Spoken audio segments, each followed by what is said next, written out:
This is the Benjamin Zulu Global. Welcome our viewers from all over the world to the home of the Heart Matters. We're converging to learn together because when you know better, you can do better. And a better life is what we all want. Better work life, better family life, better personal life. Hello, and how are you? It's been a while since we did our special, sit-ins, and today I'm with a colleague, a psychologist, who many people have been asking, how do I study psychology? What are the options in Kenya? And does it pay? Today I brought a lady who has migrated, done a journey in career shifts, and she's one of the most driven people you see in our space online, and trying to teach people and try to, do her work. But she did not study psychology. Jennifer, karibu sana. Asante sana. And thank you for honoring us. Thank you so much for having me. So, tell our people who you are, and especially ladies have been wondering, how does this go? Where do you start? I saw somebody on your wall. Yes. Asking, she was referring to a funny psychology that is not in Kenya. Yes. No, she was turning between educational psychology and clinical psychology. Yes, and I was telling educational psychology, we are not yet there. Yes, we are still limited. So, Jennifer, tell our people, how did you emerge here and where are you coming from? Now, Jennifer is this woman who is so passionate about mental health. Wow. And I'm so carried away. People may think that I've been doing this for ages. Yeah. But no, I decided, I started just a few years back. That is not where I began. It was not my undergraduate. But I'm a huge ambassador of follow your passion, follow your purpose, because it makes life way easier. Wow. So that is not where I began. I was actually admitted to Egerton University for a BSc general course. And I remember, and I'm not saying it badly, but I think such a course, there should be some refining. Because general, what do you do with something general? You're right. Yeah, so I tried to change my course in first year, but I could not be allowed to. Something to do with the points and everything. I wanted to become a teacher. I was feeling like a teacher is more practical or something. So I couldn't, and I thank God for because it was for a reason. So when I finished my second year, there was an option in my school, Egerton University, that you can now narrow down to biochemistry and zoology. And I did. And it was not easy. Biochemistry and zoology. I remember there was a time I was feeling like I can run away from that class and go back to the general thing, because the general thing was easier. But no, I knew that you cannot afford to be general in the society that we are in. That's true. You have to be, what precisely are you pursuing? That's true. And because I came to learn that if I did biochemistry and zoology, I specialized in the two, there was a way I could work for medical companies that specialize in, that do medical research, like Cambridge. So for me, that made more sense. So, and because I couldn't, at the time, Mr. Zulu, by the way, I didn't have a precise career. I won't lie to you. You're right. I had not discovered myself like I have today. So when I specialized, at least this one is not badly off, let me go along this line. And it was hard, but I did it. And I remember I graduated, I didn't get a job. I applied, I didn't get one. And I had to do what maybe some people may know of. I had to do online writing, because you need to earn. That's for true. sure. That's so true. I started online writing in 2011. I did it, and initially it was okay for me. At that time you are thrilled about the money. But now as you grow up, you realize, no, life is not just about money. That's true. So after like 6 years in 2017, I usually say mine is a calling, because it's like I started being haunted by my purpose, by what God created me to do. That's true. So I started feeling, I lost my father. I had mentioned to you off camera that I lost my father to drowning in a river while drunk. He had struggled with alcoholism for like 10 years. So I started wondering, what is this that would cause a person to continue drinking even when it's wrecking their life? And then I had also lost some relatives to suicide. And so I was also wondering, why would anyone kill themselves. Actually, where I have studied, we are told we say die by suicide, not commit suicide, because there is something that leads that person to do it, and often it's a mental illness. So I became curious. I was curious to know these things. Why do they happen? And so at the time, the best I could do was to go to high schools near my place and request to be allowed to talk to the students about drugs, and I did it. I didn't have much knowledge apart from my experience, but I walked to that principal's office. I requested, and I had that favor. She allowed me to do it, the first one, and then I was to later go 4 more times in different schools. Then as it reached a point I told myself, now that I have been given this chance, I need to add value to myself, because I can't be going to speak to people just based on experience.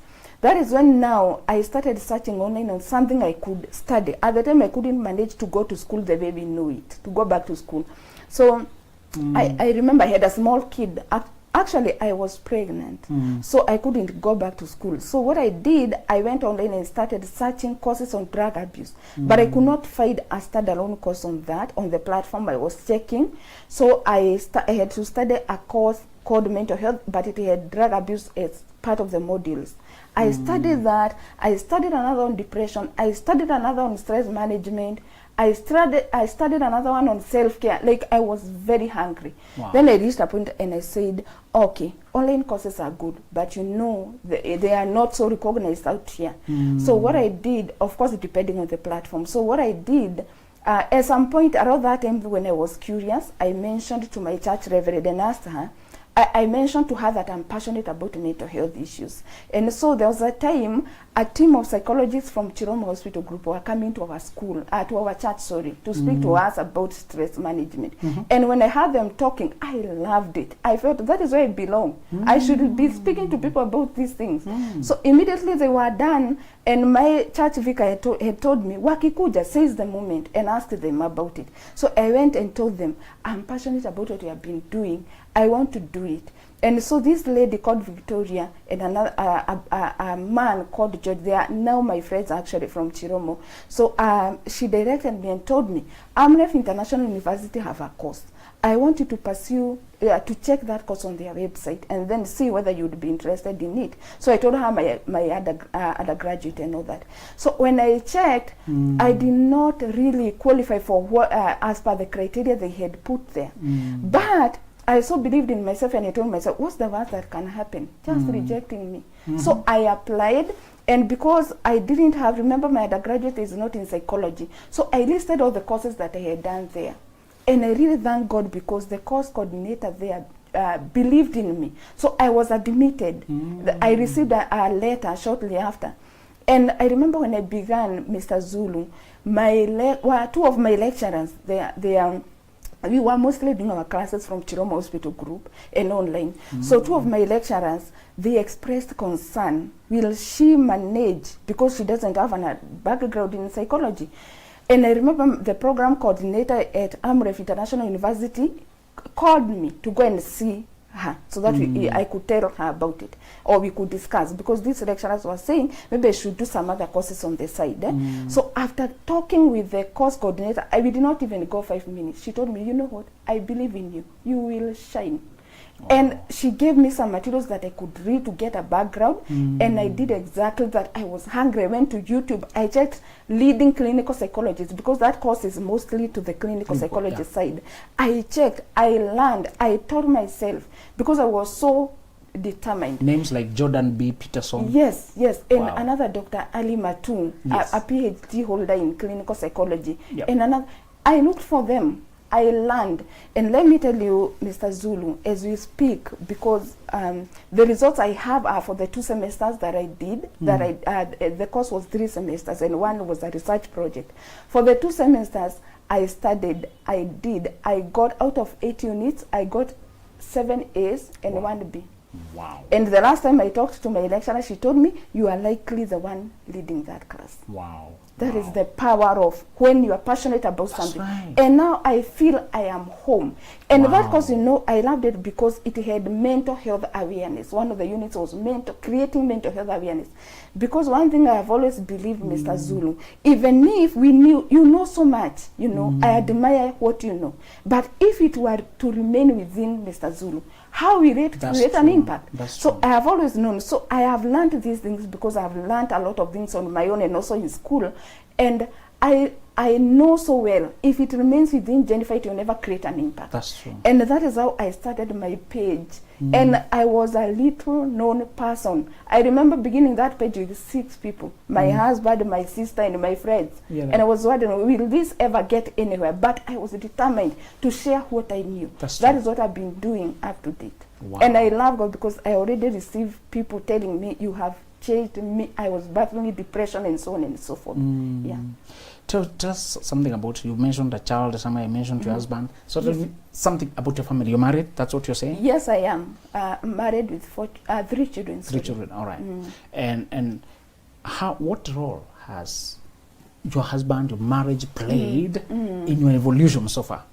A huge one. Wow. First, and I feel this is a topic for another day that I hope we shall have a platform for. Right. I had mentioned to you that I had severe childhood wounds. Severe because I was brought up by my father who had alcoholism, and we went through so much, some things I can't even say here. And I don't say that to blame him because I understand he was mentally ill now. Alcoholism is a mental illness. It's actually recognized as such in the Mental Health Act of 2022. So I went through so much. I had severe childhood wounds. Mr. Zulu, I hated men. I despised men. I was disgusted by men. That was the word. I was disgusted. No, they date in campus. When they approached you, how would you? Yes, the funny part, and actually I'm still to unravel this mystery, perhaps you can help me. Yes. I still found myself falling in love. I don't know. I think it's hormone something, I don't know.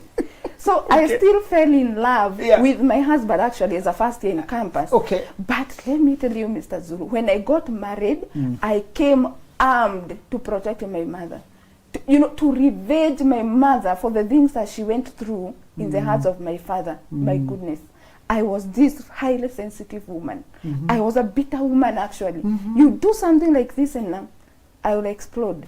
And we experienced some challenges with my husband because of that. But I really thank God because at some point he stopped and told me, I think you beat your father in me.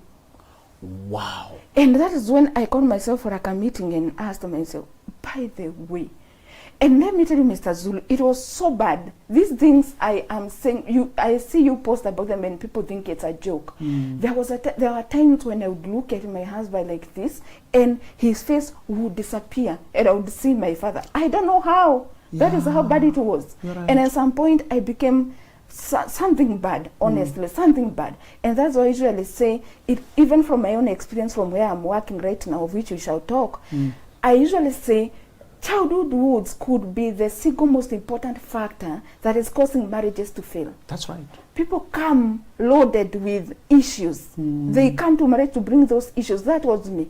And I remember when I realized there is something amiss with me. I'm still bitter towards men, and my husband is a man. I started working on myself, teaching myself things, learning. And I'm telling you, today it has transformed. And my husband has seen the power of transformation that can emanate from a conscious intention to change yourself and to work on yourself. And so he supports me in these things that I'm doing so much, so much. He helped pay my school fees because he wants me to get better, and he helped others who were in the shoes that I was in. Because when you are with a wounded person, Mr. Zulu, you are the one to cry. That's actually. true. That's You'll be the one to cry. So, wow, that's so packed. You're saying you started defending your mother. Yes. In your own marriage. Yes, and revenging for her. I would look at my husband and I'm like, so you have come for me. I'm seeing my father. So now you have come for me the way you went for my mother. Dare do it. Like I usually say, it's like I came to my marriage with my nails out. And that is what many are doing. That's true. Because some other men messed you in the past, maybe it's your father or it's other people that you dated, you come to your marriage armed, like, dare touch me. Let me tell you, that marriage is bound to fail. That's true. And the same thing, by the way, with men. I actually have a close friend who once told me that, and actually she's over 50 years, and she told me her entire marriage, she has been paying for the sins of her stepmother. No stepmother, the stepmother-in-law, the one who raised the husband. This husband, yes. Yes, this husband has been beating his stepmother in the wife. And she told me, in fact, she told me, if I knew, I would never have married this man. I've been paying for the sins of his stepmother for all those years. Wow. That is what is happening in marriages. Wow. Wow. And I've been, and I think now we can attempt this. I've always had it in mind that somebody should take this show or conversation inside the campus. Oh, yes. To tell them that now that you're first year, you are away from your family, start healing from what they deposited. Exactly. And we're not saying all families are toxic, but many of us, yes, have things to heal from. Oh, yes. And even those who are caring, because we are hoping to give our children the kind of childhood they don't have to heal from. Ourselves, we should do better. But those psychological wounds are usually unconscious. You are not aware. You are not. You are not.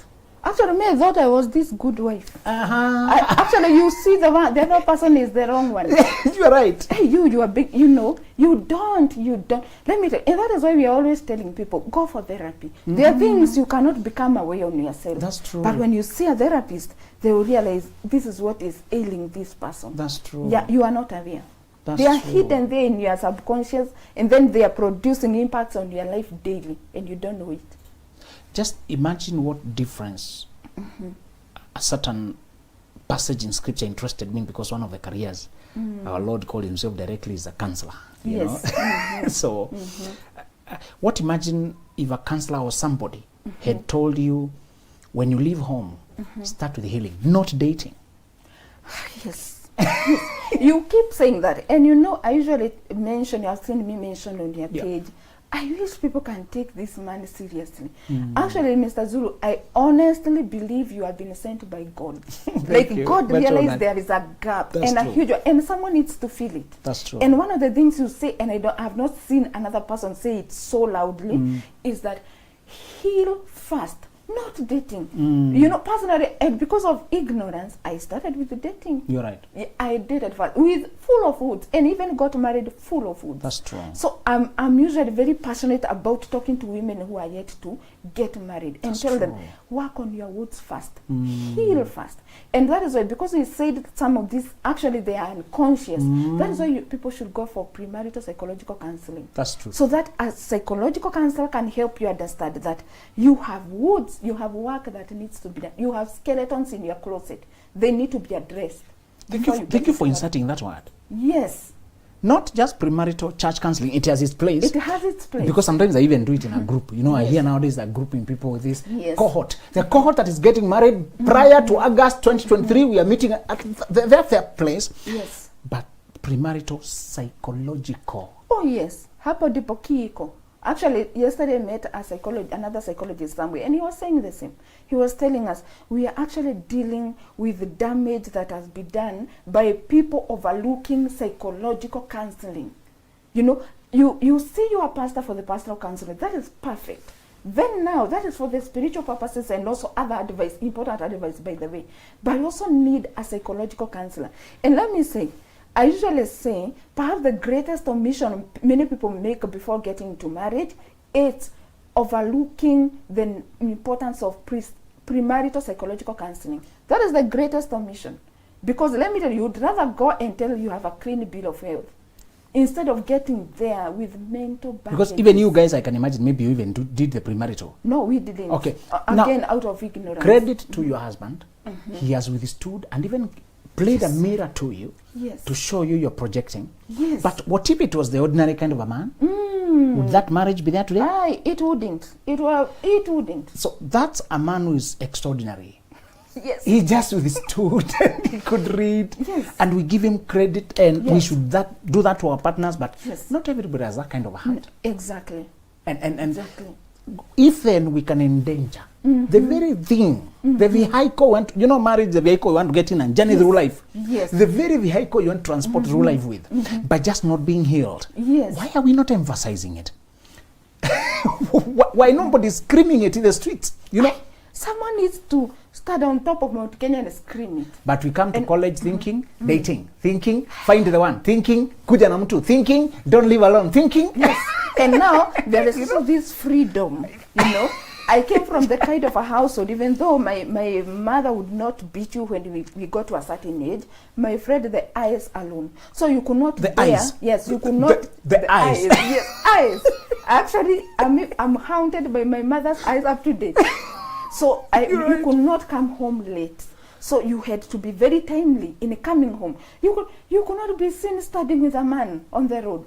Then here you come to campus. Oh, yeah? So no one, your mom is not there, no one, it's just you. Of course you want to seize that opportunity and run with it. You're right. Out of ignorance. You're really. right. You're right. Out of ignorance. You're right. For sure. I call it the tethered goat phenomenon. Yes. I come from a pastoralist community, and we keep. So when you zero graze, you close. Either you tie a rope or you close them in somewhere. So we were zero grazed, Yes. without freedom to roam. Yes. Other grazers are roaming. Yes. But this one, when you are tied, the day you are untethered, you run wild. what is the instinct? So run with it. I see the untethered energy. Yes. In college, restlessness. What's happening? I saw you post the other day. You were going to speak to a certain group of university students. I told you I follow every one of your posts. And so you are frustrated because like 90% of them are asking about relationships. And you had where are our priorities? And it's funny because there's a time I wrote a post and I was telling you, the young people, there is a river here. You are on the other side. You are already starting to get into the river and get drowned. Na kuna wengine on this other side, they are telling you, don't you dare get into that river, you'll be drowned. And they're doing exactly the same thing. Some of us, we are here. Tuko na miaka, we have learned things. We are here telling you. And we have scars. Yes, we have scars out of the mistakes that we made. And we are telling them on the other side, hey, you guys, don't get into that river. And guess what they are doing? They are getting into the same river. And let me tell you, they'll remember what we told them one day. And I want to mention something I don't want to forget when we were saying the role my husband played. I remember one day he told me something else that also awakened to me. I think there is a problem with me. He looked at me and told me, I think you are like a female activist. Like you're behaving like a female activist. Even though, of course, I did not take it later at the time, that is what I was. An activist defending all women, beating every man who dares talk against women. That's what I was. And it's because of the wounds that I had. That is what they do to you. And Jennifer, these kids have always asked me whether when you date in college it can work. It can work. Jennifer did it, it's working. Yes. But what are the opportunity costs she's having to do now when she should have been doing, what should have been doing when she's dating? Number two, you should land on an extraordinary person. Exactly. It has to be and a very patient person. Who keeps babysitting your lack of healing. And bearing it. And thirdly, they should not be as wounded as you, because if he was as wounded as you, this now should be news, clash, pain, injury.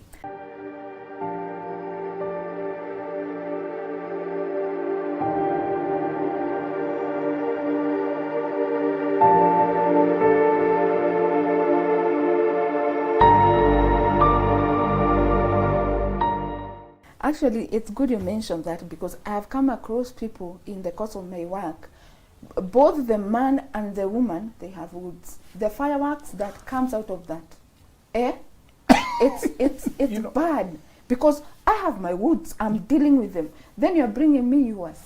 My God, whatever happens in those kind of marriages, they don't go anywhere. Two activists. Yes, two activists.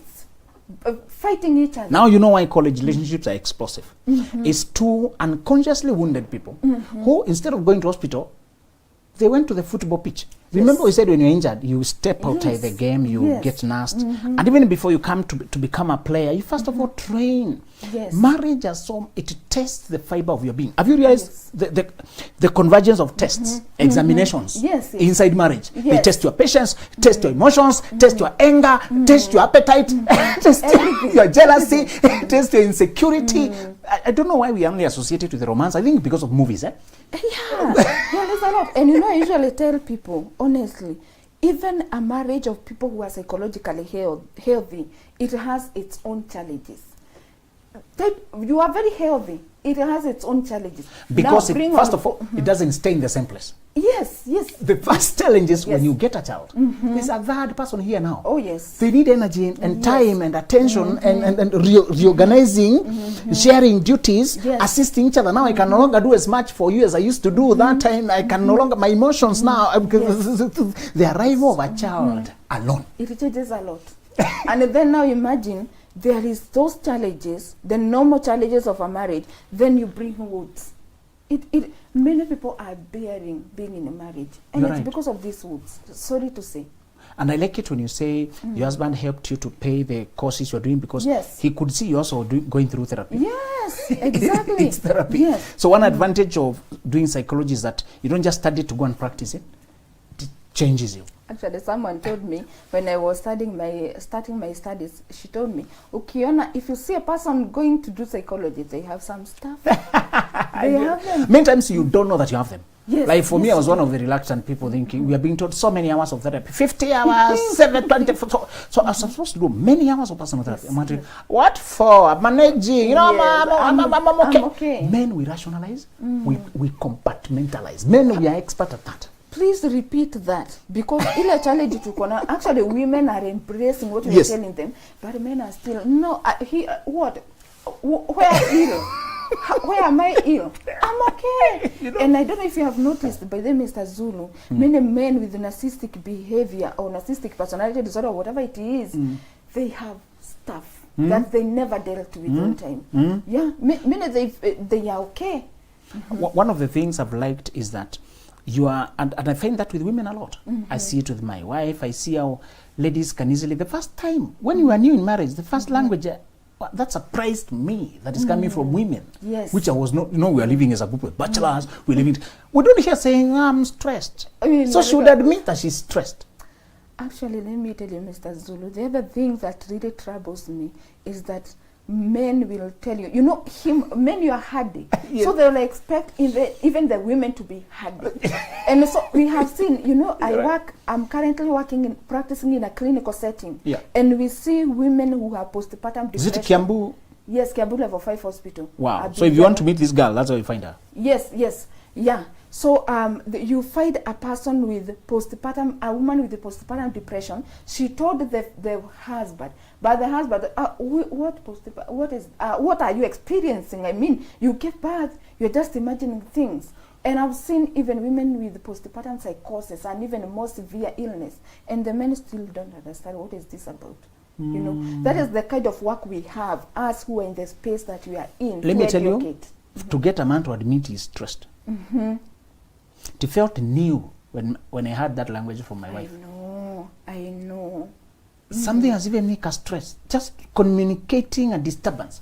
I had so much difficulty communicating, and I would deal with the situation. Yes. So I'm there sucking, she's noticing I'm not okay, I'm denying that I'm not okay, and there's some things pressing me quietly. Yes. There's some bill due, some play, some stress, some that, Actually, let me tell you, when I was really concerned, because one lady that I met who eventually ended up having postpartum, being diagnosed with postpartum depression, I was expressing concern and wondering, ile unajipatanga you are doing, unajiogelesha, and I was asking, what shall we do with this? Because our men don't understand these things. And my husband overheard me, and I can be, please don't even blame us. These things we don't know.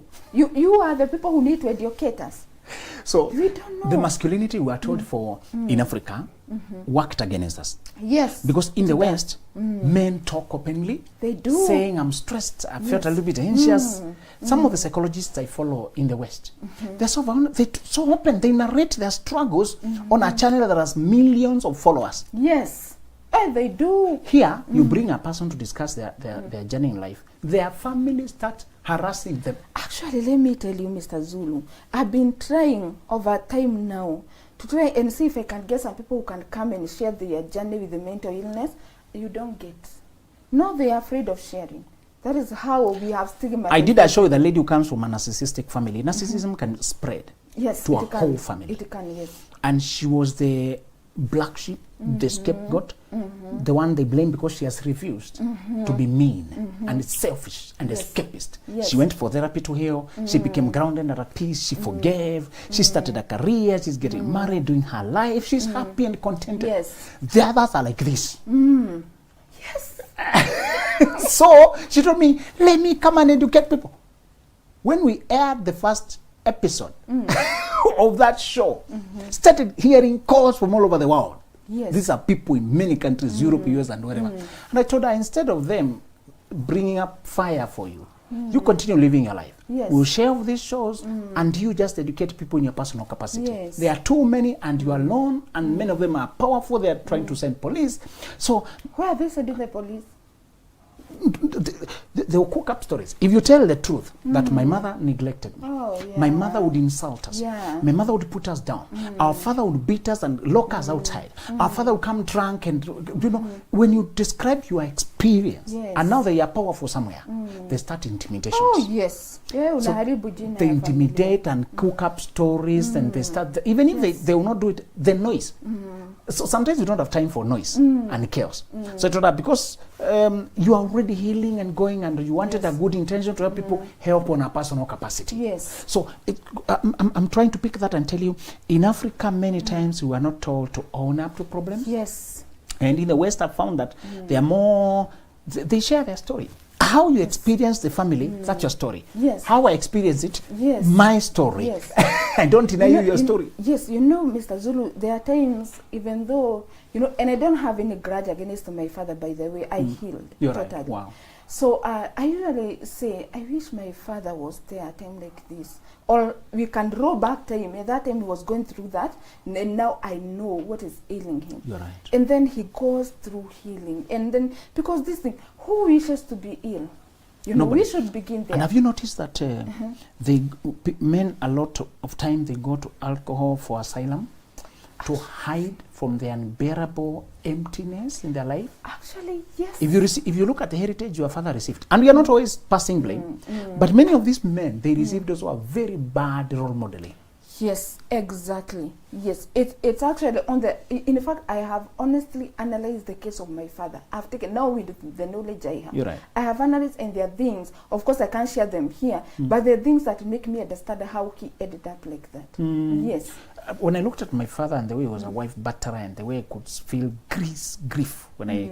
Okay, now he's late, but I came to realize sometimes you also learn when it's too late. Yes. Not only late in terms of death, but when time has gone, water under the children grown, we have missed the opportunity to connect with them, to bond with them. We come to create superficial connections when we are grown, when memories have been missed. Yes. But when I looked at where he came from, the way his mother had been battered by his father, and that's all the masculinity he had seen, of using the fist. And there was no psychology. In Africa, we delayed so much. Can you imagine today kids are killing themselves in schools? Yes. And we still don't have a counselor in every school. There was a time I actually wrote a post why every school should have a psychological counselor. Unaona, si mwalimu tu wa guidance and counseling. Actually, yesterday I met mwalimu fulani of guidance and counseling, and she told me, I have listened to you speak. I didn't need those things that you have taught. But now how can I transfer to her? She needs to go and study psychology. So every school, whether it's a teacher who will go and do psychology, honestly, schools need a psychological counselor. This idea of a teacher who has also done guidance and counseling, theirs is not there is no psychology, understand that? Yes. It's GNC, guidance. And you know, Mr. Zuli, it's good you mentioned that, because at Kiambu we receive students, actually an average of 3 students daily, because of issues of drug use, abuse, masturbation, these things that have indiscipline, general lesbianism. You're right. And we usually, there are actually some we end up finding that ilikuwa mistaken identity, or maybe they were thought to be doing, especially things like lesbianism. And others, especially for the boys, we receive them when the damage has already progressed. That's right. And even though teachers are doing a wonderful job. By the way, my husband is also a teacher. They are doing a wonderful job of smoking out to those who have issues and referring them for counseling. Sometimes I usually wish there was a psychological counselor who can detect the problems early enough and also be able to help. Because let me tell you another challenge I have noted: if a student is accused of something she has not done, it can really affect her psychologically. That's so true. sometimes I really desire that you can have a psychologist at school That's who true. can first sit with these students before they come to us. If they need any detox or anything, they come to us. But at least we need it like yesterday. We do. And I love that they have finally passed the law. They're trying to put together the board, Yes. the that's body that will help us regulate. And we are happy we are somewhere, Yes. but we are moving so slowly. The damage is spreading so quickly. I was calling the Minister of Health. I've been checking, guys, where are we? Do we have the chairman yet? Do we have the chairperson yet? Do we have this? So that finally we can have a councillor and an office. An infrastructure an in a school that has 1,000 students, Yes. 500 students. One councillor is already too small, but at least. At least we would be getting somewhere Because with that. if you had had that conversation in secondary schools, let's say the councillor is saying something every Monday, they have 10 minutes Yes. to tell us something. Yes. They tell us if your parents have been fighting, if your father was drinking or throwing words, if you grew up without one parent, you might have a gap that you're not aware about. And where you're going in life, you need it. Can we have a councillor just saying that? Thank you. Let me tell you, Mr. Zulu, one of the awakenings I have had as a result of my study is that, I think I knew vaguely about childhood wounds, but many people try to think it's these big things. But no, the things that produce, even growing up in abject poverty, that is traumatic to a child. Ask me. Ask me. I always tell them I'm a survivor. That's my yang. The one thing that drives me, personal excellence, because I saw how lack can be humiliating. Yes. Your mother wearing a torn cloth, Oh, yes. Oh, yes. a mother with breasts visible, Oh, my God. That is traumatic. hair that has not been attended for so long, Exactly. when there's no soap to take shower. Soap. So I can imagine. How do you borrow salt? How much does salt cost? And now you're moving to the neighbor. It was 5 bob those days during And our time. you're borrowing a matchstick. You're using a stick torch to Or even the latrine has no door. When people talk about poverty, I tell them, ask me what's there when you're sharing bedroom with goats Yes. and chicken. Yes. And I tell them, for me, one thing that drove me, and I keep asking this because I studied Kenya, 75%, a huge percentage of us are coming from a kind of background. And I tell them, 3 out of 4 of you have tasted lack Yes. and the humiliation until that healing and well-being looked like a luxury. Survival was just get food. Yes. And you should be good with And parents asking, if I have fed you and paid your fees, what else? And let me tell you, Mr. Zulu, if you go to my page, I posted something today is Saturday. I Yes. posted something on Thursday, and I said we must all hate poverty. Let me tell you, Benjamin. But her page is called Mental Health by Jennifer Kiarie. And Yes. that's one of the best things we need to be conversing. Yes. Instead of following people who are just feeding you with nothing. You said I was that. asking Kenyan youth the other day, why are they following empty people? Some of the socialites, social influencers have no career. They have none. Except showing you the party they went to, the holiday they went to. They don't show you how to earn money. And I was asking them, in the West, social influencers have talk shows. They just have a podcast. Why don't these people buy a microphone, Yes. sit down somewhere, and have conversations about life? Yes. Why are they just moving from holiday to their maternity ward? They're even showing us the private things, sacred things of life, like maternity. A baby was just a few hours old, is already been made a celebrity, exposed, their privacy sacrificed, being shown to the world, being fed to the dogs and haters of the world. And you know something I like about you, Benjamin, that's why I honestly feel you are God sent. You say things other people will not dare say. I saw the post you made the other day. Why are you following people who are just going on holidays and showing you?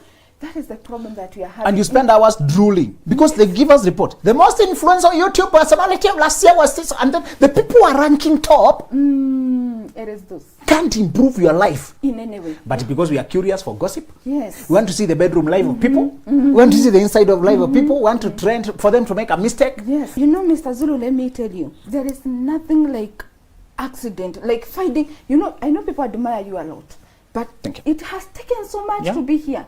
Let me tell you, Mr. Zulu, up to now, and I'm not saying this to brag, I have watched, I think, more than 1,000 videos on how I can improve myself along this line. Like 1,000 videos. And so when people listen to you and say, oh, she got content, it didn't just happen.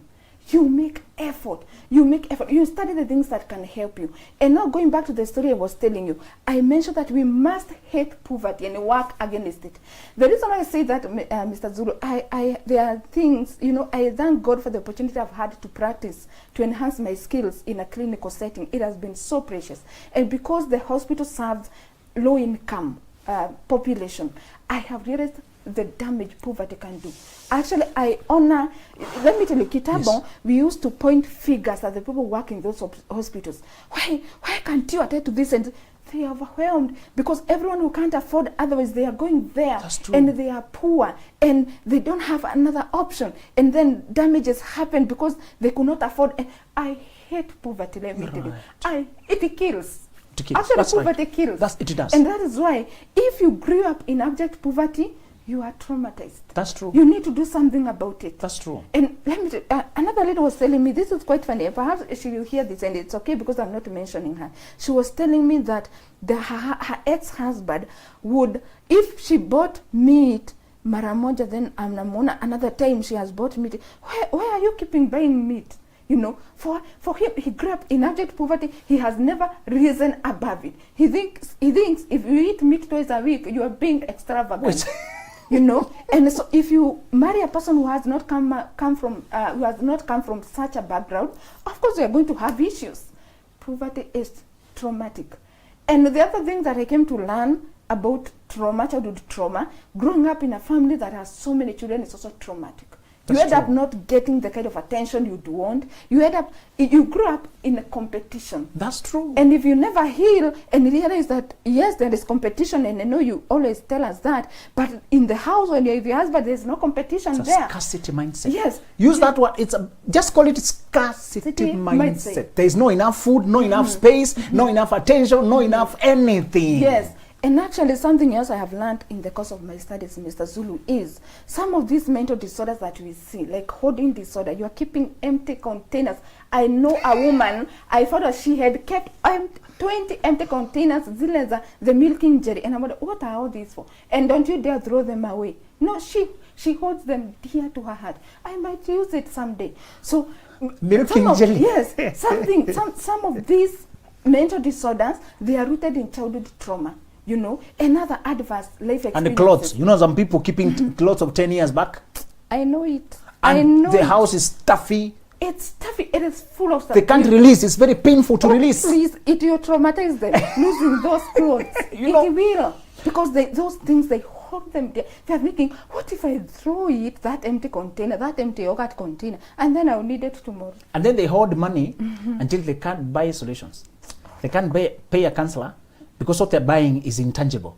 Do you know, because we have to get food for each day, to spare a few hours for healing, it becomes very expensive. That's the unfairness of poverty. It ties you to grinding for survival, that you can't put time for success, for healing, for vision, for dreaming. One reason we chose course is wrong. One, we had no advice how it's experienced. We didn't. It's the first time we are going to that world of the university. For them, any degree is degree. The fact that you're going to do a degree now, you're already successful. You know, and the other problem is knowledge always costs something. Even if you're just Googling, you need some money, you need a phone itself. And to find a person who's willing to pour themselves to tell you, I started doing that when I realized it was life-changing. It's not always money you give people. You tell them, there's this, use this personality test, check this and this. When I was pointed at direction that will help me. Yes. When you are lost and you ask a stranger, help me save time and confusion by directing me where I can find ABCD. That's how life is.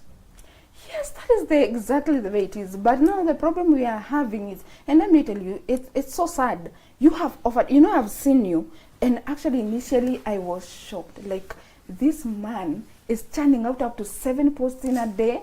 Like, where does he even get the time for this? And you challenged me and I said I will increase the output in my page, and I've done it. Wow, But congrats. Thank you. And the problem we are having is, even when content is being offered for free, we still don't want to commit ourselves to consuming that content. Let me tell you what I do when I wake up in the morning. It is that important for me to grow, and you are my teacher. It is that important. When I wake up and I pray and I read the Bible, the next thing, what has Mr. Zulu posted today?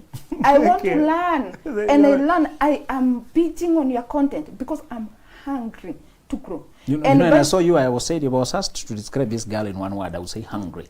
You know, I can see the hunger. I'm very hungry. And you know that's our problem today? We are just there. And we are hoping for success. We are hoping for money. We are hoping for impact. When I grow up, I will be, but I just there. You know, let me tell you something interesting. When I began my studies, now that some of my lecturers had expressed concern over my background. So I remember when we did the first class, it was online. So we were doing the online classes, and then if you have to practice things physically, counseling, you know, it's about practicing. And the rest would go to Chiromo Hospital Group to do it. So I remember I began by, when I was given an opportunity to introduce myself, I told them, please don't chase me out of this class. I really need to learn from all of you. Wow. You know, that is how hungry I was. Right. I knew I want to learn. And even now, let me tell you, Mr. Zulu, by the way, you asked me how old I am yesterday. I'm 34 with 3 children. You know, there are family responsibilities. I have to attend to them. I have to work to pay my bills or to help pay my bills. Now, I'm telling you, if I were to find myself that age when I didn't have a child, I didn't have responsibility, it is just improving and working on myself. I don't know what I would do with myself. I don't know, because I'm that hungry. I wish our youth and everyone else, because it's still not yet late. Look at me here, I'm catching up. You're right. I wish they can be hungry. Hungry to heal, hungry to grow, hungry to make a change. Let me tell you, Mr. Zulu, even if I die today, I will proudly stand before my God and tell him, this is what I have done. I have impacted lives. They have come and told me you have. Because living for yourself alone, no. You need to do something that others can benefit from. You are doing it, and we are following on your footsteps because you're doing a wonderful job. You know, one teacher said something that you say, and I was telling Willie Kinyash, my host there, that my hunger is to view the ending. Yes. One way to really wake up, to see the conclusion. Yes. I've seen this from all teachers of business. They say, visualize the ending. Yes. And tailor it now. Yes. So do backward engineering of what you want to see. Yes. And one teacher said, all I'm looking for is to hear the eternal compliment. That, well done, good and faithful servant. You can't be faithful in what you don't connect with. Many people today are stuck in jobs that are not fulfilling. They don't belong to them because they're paying bills. And the change is uncomfortable. And admitting that you need to change looks like, people, how can you leave a good job? You know, people are looking for those good jobs. How can you do that? You don't know this market. You will regret it. So I love what you say. Yes. Actually, people tell you are being proud. So you have a, let me tell you, Mr. Zulu, people need to take this very seriously. While still working in a clinical setting, I have seen people, we deal with people who are in severe depression. And you know, there is what we call predisposing factors, you know it, and the perpetuating factors, the things that are maintaining the condition. Do you know jobs, being in the wrong job, the wrong career is actually one of the most important factors predisposing and perpetuating mental illnesses. You see a person who tells you, one lady told me, she's a security, I don't know if she is still doing it, she was a security guard at the time. She was telling, I hate my job. I wake up every day and I have to go to, and I get sick. I feel sick. And let me tell you, we spend more time in our job than doing anything else. You know? So if you hate your job, it's okay. It's good that you have a feeling. I would rather a person who already knows what they feel than one who's, I'm just there. How do I help you? No, you are just there. Yes. Actually, we say resentment is the first step towards healing because it allows you to repel. To repel. You will never heal from your parents if they mistreated you and you're still pacifying. Yes. They're still our parents anyway, but they're still anyway. There is not much I can do. Anyway. For as long as you're denying and silencing your anger, your survival feelings. Yes.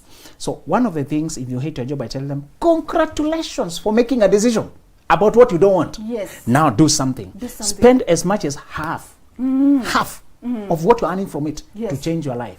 Enroll for a new course, find new mentors, buy new materials, get new skills, Yes. start the site, start moving.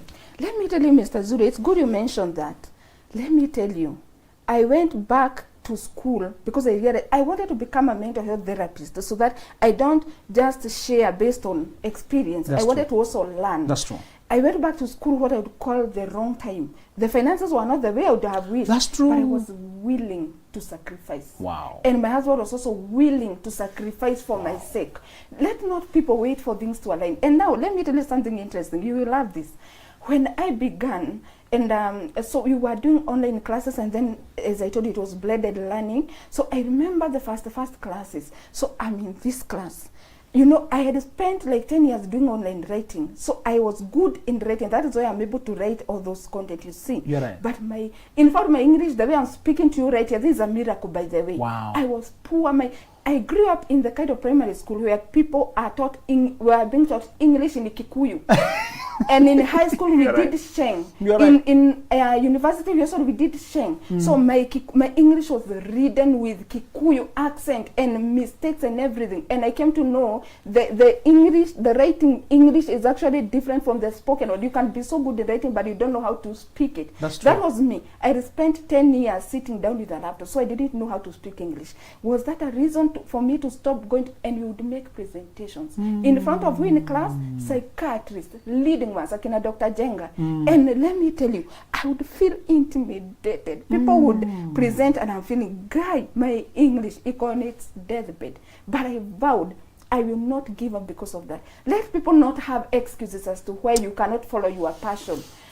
Go for it. Like right now, for me speaking with you here in English, this is something, this is an achievement. You're right. Yes, I'm patting myself on my back You're for right. talking English this much. You're right. I was terrible in my English, but I did not let that keep me from pursuing my passion, pursuing my purpose, making sacrifices. And it was not easy. Combining work. I was still doing a bit of online writing to still get some money, study, family. I remember I actually lost weight. This is the Benjamin Zulu Global. Welcome our viewers from all over the world to the home of the Heart Matters. We're converging to learn together because when you know better, you can do better. And a better life is what we all want. Better work life, better family life,